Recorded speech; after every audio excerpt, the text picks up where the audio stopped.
Hey everybody, it's Eric from epautos.com, your libertarian car guy, and I'm going to try to back up here a little bit so I can get the whole vehicle in the frame. This is the 2020 Mercedes Sprinter van. This is a 2500 long wheelbase model. They also make a 1500 and a shorter wheelbase.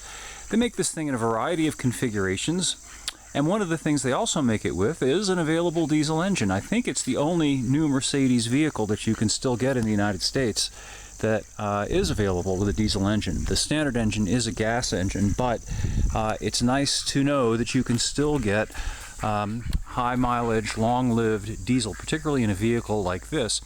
I mentioned to the Mercedes people how popular these things are in my area. As many of you know who follow my stuff, I live just a couple miles from the Blue Ridge Parkway, and the Blue Ridge Parkway is a favored destination of people who have RVs. And many people take these Sprinters and use them as the basis for exceptionally posh RVs. And let me show you some of the reasons why they do that. You can see the tall roof on this thing, and let's pop it open. And the main thing that I wanted to show you is, bear with me a minute, that even a tall geek like me, and I'm 6'3", I can stand up in this thing. No crouching down. I was in a modified Volkswagen van a little while ago, and it was really neat in terms of how much stuff they fit into that thing. It even had a bathroom and a shower, if you can imagine that, but it was a little tight. This one is not. This one is also, of course, largely empty. It has a second row of seats there, but by and large, again, people buy these things to make them the way they want them. They're highly configurable, highly personable, and you can turn it into pretty much anything that you'd like. As we move up front here, the other nice thing about it is that it is, after all, a Mercedes, and that means it's a cut above. It's nicer in terms of its fit and finish and amenities. In fact, if you look at it just from the standpoint of looking at the dash, you might think this was an E-Class. Very similar type of flat screen touchscreen here, and also the rotary style vents that Mercedes is including in all of its models.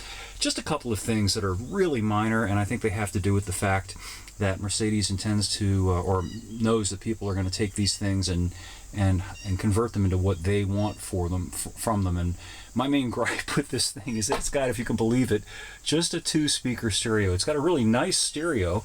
Problem is the sound is pretty bad because there are only 2 speakers up front. They're built up there into the dash, so it's actually quite a kind of retro experience for me to get into a modern vehicle that has a poor stereo.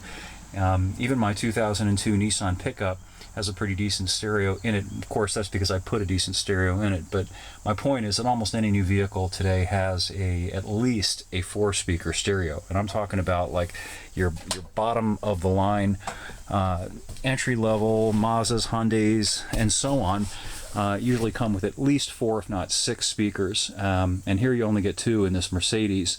And if I'd been Mercedes, I probably would have gone ahead and at least installed 4 and put 2, well, there's 2 up in the dash, as I said. They could have put another one in the A-pillar panels like that, and it wouldn't have been any big deal at all, and I think it would have just classed up the joint a little bit. Anyway, I'll have more about this thing in the next day or so, and look for it up on epautos.com. Also, got a little rant up there about Nikola. Poor Nikola Tesla. What a great inventor, and his name has been just dragged through the mud by shoddy fraudsters like Tesla, and even worse, this Nikola company that hasn't even made a vehicle yet and has been capitalized to the tune of something like $10 million, and recently got busted because in a promo film that they made touting the virtues of their electric tractor trailer rig, it turns out that the thing was rolled down a hill. It didn't even operate under its own power, apparently. So more over at epautos.com, the web's best libertarian gearhead site. Thanks as always for watching the videos, reading the articles, supporting the site, and we'll catch up with you again soon.